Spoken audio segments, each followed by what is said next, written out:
नमस्कार साथियों, स्वागत है आपका गरुड़ पुराण कथा श्रृंखला के तीसरे भाग।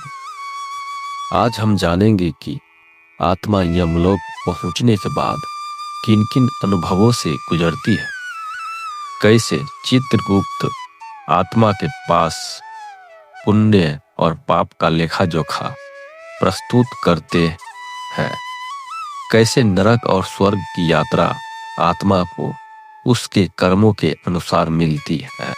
स्वर्ग तक की यात्रा। गरुड़ पुराण केवल एक धर्म ग्रंथ नहीं, बल्कि आत्मा की अंतिम यात्रा का मार्गदर्शन है। पिछले भाग में हमने देखा कि मृत्यु के बाद आत्मा यमलोक तक कैसे पहुंचती है और चित्रगुप्त उसके कर्मों का हिसाब कैसे लेते हैं। आज हम आगे बढ़ेंगे और देखेंगे कि पापी आत्माओं का नरक में क्या होता है और पुण्य आत्मा स्वर्ग तक कैसे पहुंचते हैं। चित्रगुप्त की अदालत में आत्मा खड़ी है। चित्रगुप्त कहते हैं, हे आत्मा, तुम्हारे जीवन के कर्म सामने हैं। अच्छे और बुरे दोनों का लेखा साफ है। फिर एक दिव्य तराजू में पुण्य और पाप को तौला जाता है।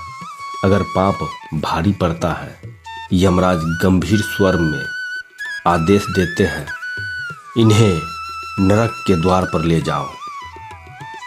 अगर पुण्य भारी हो तो आदेश होता है, इसे स्वर्ग की ओर ले जाओ।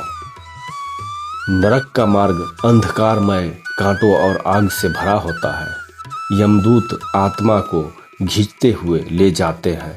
गरुड़ पुराण में 28 मुख्य नरकों का वर्णन है।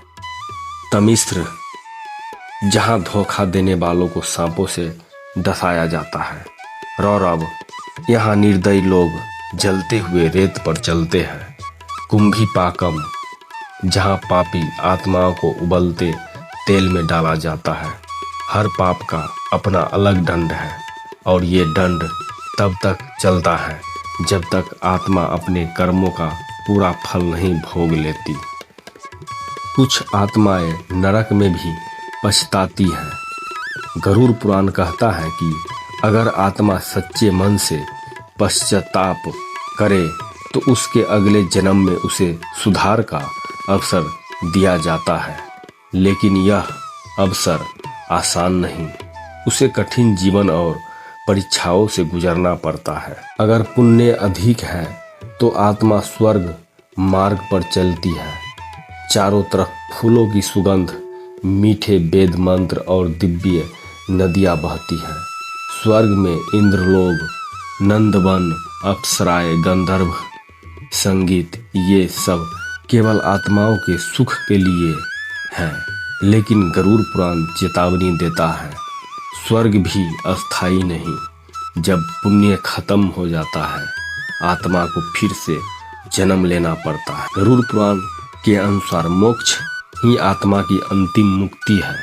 न स्वर्ग का चक्कर, न नरक का डर, बस ईश्वर में पूर्ण लीनता।